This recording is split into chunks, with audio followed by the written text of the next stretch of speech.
name's Raylene and you're watching Focus on Yoga. Today we're going to break down 3 leg stretches commonly used in yoga classes and show you some of the modifications you can use to make these stretches work for you. The first one we're starting with is our bound angle pose. So a bound angle, traditionally, we'll have our feet together and our knees wide. In some cases, we might have our feet further away from our body, and other times, the stretch calls for having the feet nice and close. Now this might feel quite uncomfortable for you to be in this position, so there's a few things we can do to help with that. The first thing we can do is grab some blocks and place them under our knees. You can have these blocks as high or as low as is comfortable for you. Most yoga blocks have an edge on the side, which means that they stay up on an angle. So perhaps this is where you would like to be as well. If you are finding that being in a bound angle pose really makes you round through your spine like this, we can fix that by placing something under your tailbone. So that might be a blanket, it might be some blocks, it might even be a bolster. But lifting your tailbone off the floor really helps tilt that pelvis forward and gets rid of that uncomfortable hunch that you might get from this stretch. So with our tailbone raised, it really helps us with that fold forward and making that less strenuous on our back and on our neck. Another way we can do bound angle pose is reclined. So for this, you might want to keep your blocks under your knees if that is comfortable for you. And we can also grab a bolster. If we don't have a bolster, you can use some nice thick pillows. And we can let our body relax on the bolster. This is quite a comfortable position for me. I find it really relaxing to be here. It takes the strain away from that forward fold if that's not comfortable for you. This is also a nice way to do your Savasana at the end of class if you don't like just lying on your back. This can give you a little bit of an extra stretch whilst being super supported and comfortable.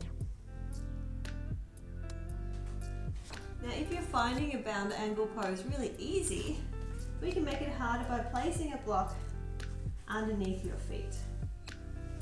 Making sure our tailbone isn't tucked but nice and extended, we can walk our sit bones back.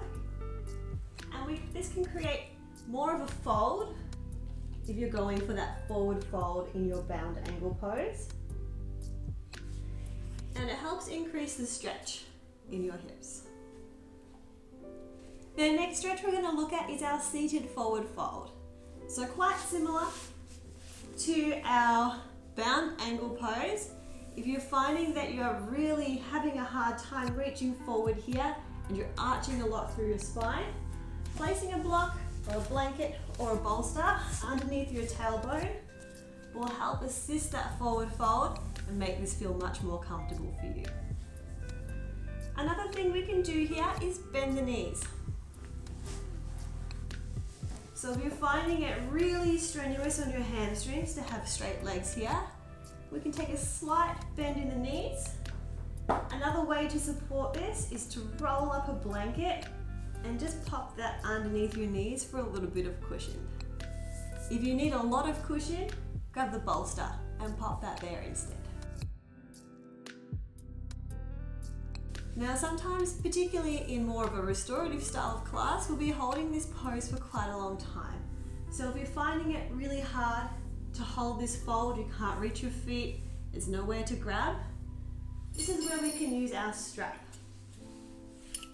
So we can place the strap underneath our feet, and this gives us something we can hold onto. So we can sit up nice and tall here.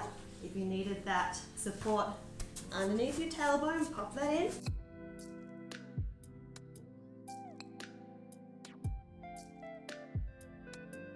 nice and tall, bending the knees if we need them, and we can pull ourselves forward using our strap.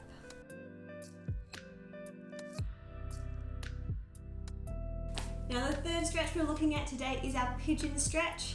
Pigeon stretch can be quite intense, so there's a few different ways we can modify it to make it work for you.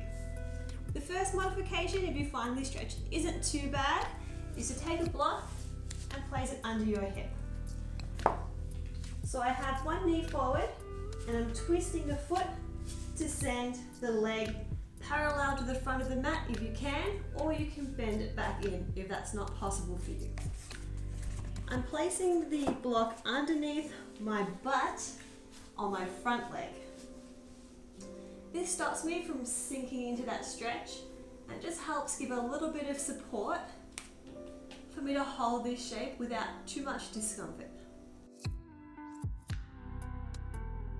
If this stretch is still too much for you, we can recline the stretch instead. So coming onto our back, pressing one foot over the other knee, we're going to open that knee as much as we can. Now for some people this might be enough of a stretch and you can hold it here. Or we can pick up the supporting leg and bring it in towards our chest. You can either hold behind your quad or you can hold on your calf. And if we flex the feet here, it helps to deepen that stretch and send more energy into those muscles. Another option here, we can straighten that supporting leg and reach over the top. Or we can use our strap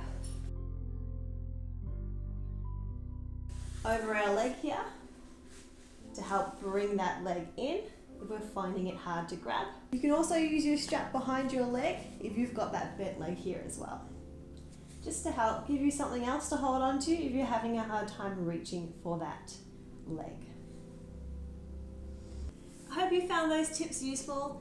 If there's any other yoga poses you would like me to break down and show you modifications for, please leave a comment and let me know. If you like this video, hit the like button and subscribe, and I'll see you next time. Namaste.